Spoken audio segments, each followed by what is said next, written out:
Hermanos, la paz del Señor, ¿cómo están?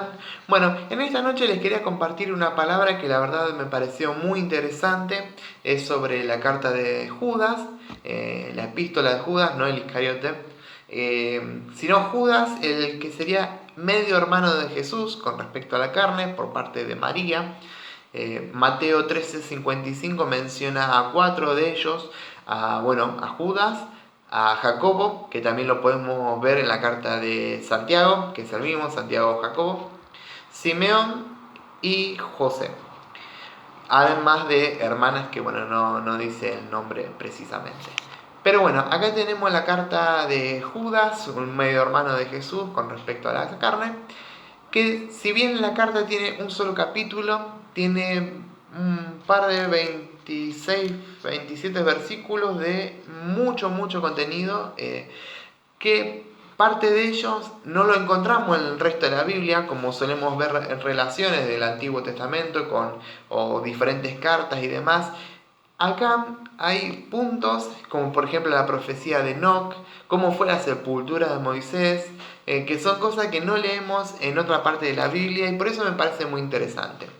Todo el mensaje de Judas relata sobre los que llevan un mensaje erróneo, un falso profeta, aquellos que buscan beneficios propios, acomodando la palabra de Dios para una conveniencia propia. Y esto es lo que relata en general Judas. Me gustó para compartirlo porque uno normalmente en esta cuarentena ha hecho mucho hincapié en las redes sociales porque la verdad nos ha facilitado al momento de poder compartir una palabra, de poder hablar con nuestros hermanos, poder preocuparnos los unos por los otros, ver cómo estamos, cómo no estamos.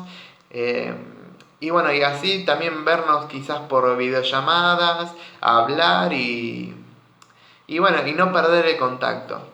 Pero en todo esto de las redes sociales y demás, también hay algo que quizás uno no ha hecho mucho hincapié, pero es para tener también mucha atención con respecto a por ahí los mensajes que uno puede llegar a ver en lo que es Facebook, lo que podemos ver cuando googleamos algo, buscamos un mensaje en especial, una palabra y abrimos una página que nos trata de explicar algún concepto bíblico y demás, que nosotros en esas ocasiones tenemos que tener cuidado. La palabra nos dice que tenemos que examinarlo todo y retener lo bueno, y no de entrada agarrar una palabra y llenarnos de ella sin pensar si esto corresponde o no a lo que es la voluntad de Dios, a lo que Dios enseña. A través de toda la Biblia, desde el Génesis hasta el Apocalipsis, podemos ver que el centro de la Biblia, el objetivo por el cual Dios nos manda la palabra, es Jesús. Lo que busca Dios por medio de toda la palabra es que nosotros conozcamos a aquel que nos da la salvación, por medio del cual tenemos la salvación, que es Jesús, este evangelio de salvación que tenemos hoy por hoy, que empieza su relato ya en el capítulo 3 de Génesis con Adán y la serpiente, después más adelante, como lo menciona acá Judas, con Enoc, que fue el séptimo descendiente de Adán, que también profetizó sobre la segunda venida de Cristo. O sea, todavía no había llegado ni el primer diluvio, el diluvio de Noé, no había llegado ni el diluvio y ya Enoc estaba profetizando sobre la segunda venida de Cristo. Para que nosotros vayamos entendiendo cómo son los planes de Dios. Cuando todo apenas empezaba, Dios ya tenía planificado que su Hijo pueda venir acá para salvarnos a todos nosotros, porque ya Dios había conocido que nosotros éramos de carne y que el pecado estaba dentro nuestro. Y nos quería librar de esto justamente. Entonces, empieza la palabra haciendo mucho hincapié en la venida de Jesús. Y a través de toda ella nos da diferentes consejos, nos muestra errores que han tenido algunos antepasados para que nosotros no cometamos esos mismos errores, para que podamos aprender también, que podamos aprender de todas esas cosas que nos ayudan en la vida, en día a día, a nosotros poder superarnos en todo momento, a poder también transmitir lo que nosotros tenemos, que es este Espíritu Santo por medio de Dios, ¿no? Y que en cada cosa que hagamos nosotros vayamos viendo la mano de Dios. ¿Y esto por qué lo digo? Porque el eje de la Biblia es Jesús. El eje del mensaje de Dios es su Hijo, es Jesús. Entonces nosotros cuando por ahí estamos en diferentes redes sociales, navegando por internet, o escuchando quizás una prédica que podamos llegar a recibir, leyendo un mensaje que nos llega por WhatsApp, que podamos estar atentos a que esa palabra sea de edificación. Como ya en otro momento hablamos, cuando hablaba de cómo uno edifica, como uno pone el fundamento, otro edifica y otro sobreedifica, que eso que nosotros sobreedificamos sea con material firme. Entonces, ¿qué quiero decir? Que la palabra que vayamos a adquirir sea verdaderamente inspirada por el Espíritu.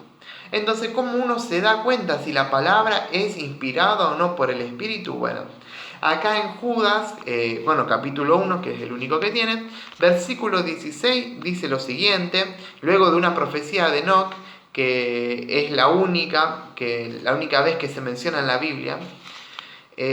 Estos son murmuradores, querellosos que andan según sus propios deseos, cuya boca habla cosas infladas, adulando a las personas para sacar provecho. Entonces, cuando nosotros por ahí vemos un mensaje y vemos que algo no anda bien, que algo quizás nos quiere llevar a algo más, o sea, que digan, bueno, sí, Jesús es importante, pero también esto. Y nos va llevando de a poquito a otro objetivo que no sea Jesús. Tenemos que estar alerta.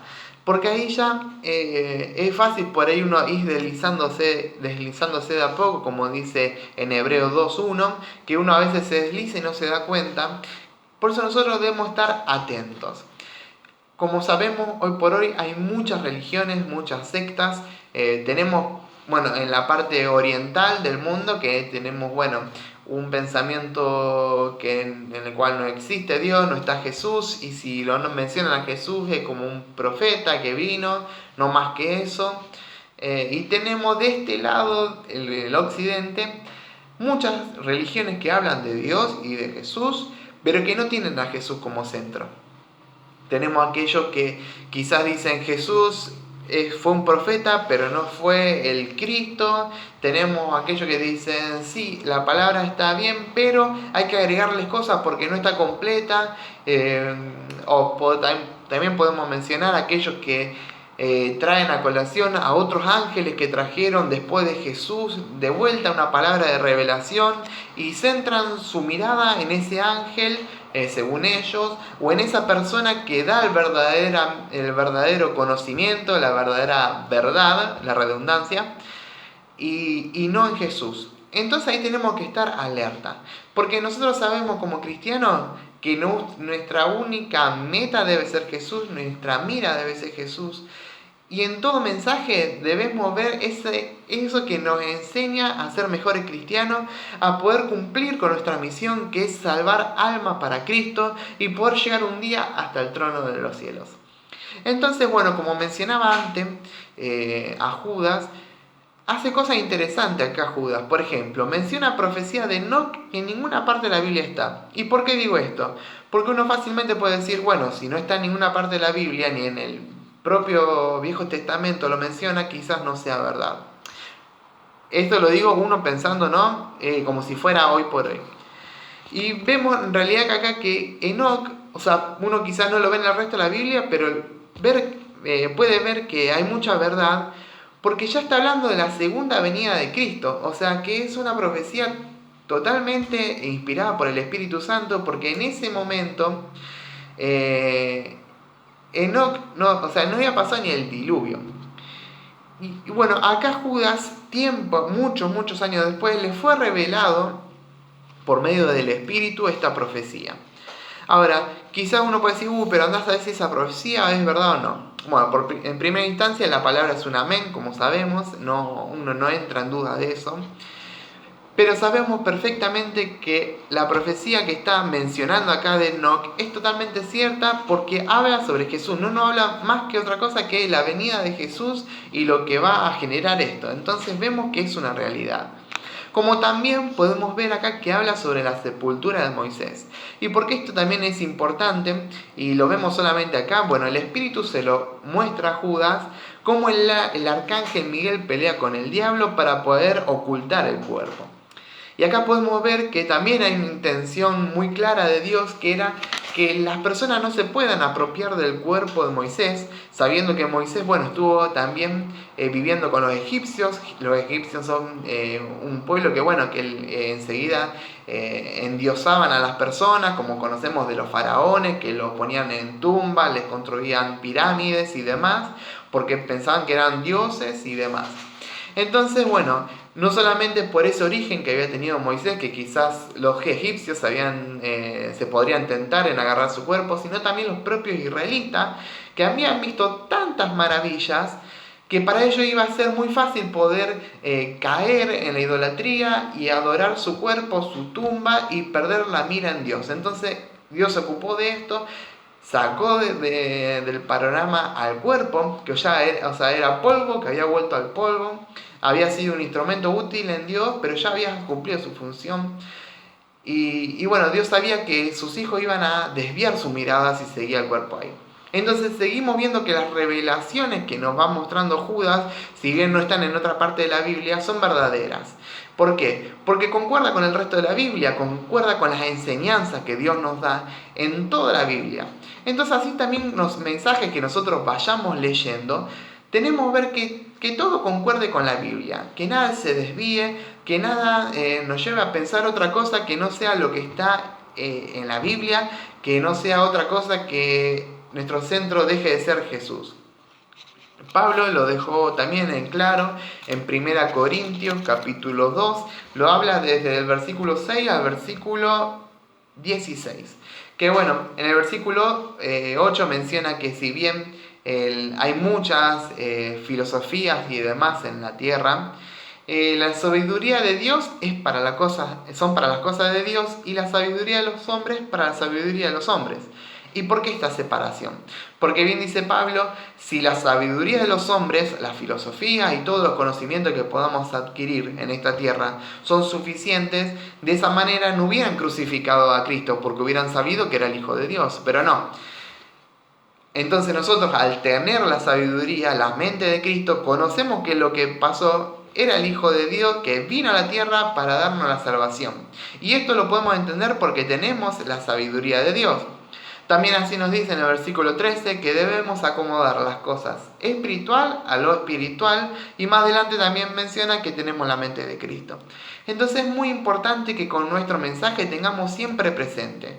Si vemos que el mensaje que leemos va desviando su mirada a un bien personal, a un gusto propio, como por ahí podemos ver religiones que hoy en día tienen sus representantes que dicen, no, tuve una revelación de Dios, cuando en realidad uno, si escarga un poquito, ves que era un deseo que tenía, y por ahí tanto deseo y con un sueño que enseguida tienen, lo encubren y van por eso, pero era por un provecho propio. Y así también la palabra nos enseña, como venimos diciendo, que tenemos que ver que no sea de beneficio propio de que lo está escribiendo, diciendo. Tenemos que ver que concuerde con el resto de la palabra. Aún así quizás uno puede escuchar un mensaje de una palabra o un ejemplo incluso, como Jesús también daba ejemplo. Podemos ver un ejemplo que quizás no está en la Biblia, pero concuerda con los principios de Dios. Es algo válido. Y así nosotros vamos examinando poco a poco la palabra que recibimos. Y esto es muy importante porque sabemos que lo que tenemos en nuestro corazón es lo que habla nuestra boca. Es muy importante que nuestro tesoro esté bien cuidado y que ese tesoro cada día sea lleno con verdades bíblicas, con verdades, con fundamentos que sean basados en la Biblia, que estén a la luz de la palabra, y que por ahí evitemos ver conclusiones que son personales, que no llevan a nada, conclusiones que quizás desvían un poco de la Biblia, o incluso podemos ver mensajes que te llevan a dudar de la veracidad de las cosas que dicen la palabra. Entonces, en tiempos de redes sociales, en tiempos de navegar por internet, en épocas de uno tener la facilidad de poder googlear cosas y encontrarlas de manera rápida, estar atento a todo lo que vemos. Y que todo lo que vemos lo podamos filtrar y recibir así un buen mensaje claro y que sea para alabar y glorificar su nombre. Así que bueno, hermano, espero que les haya gustado estas palabras. La paz del Señor.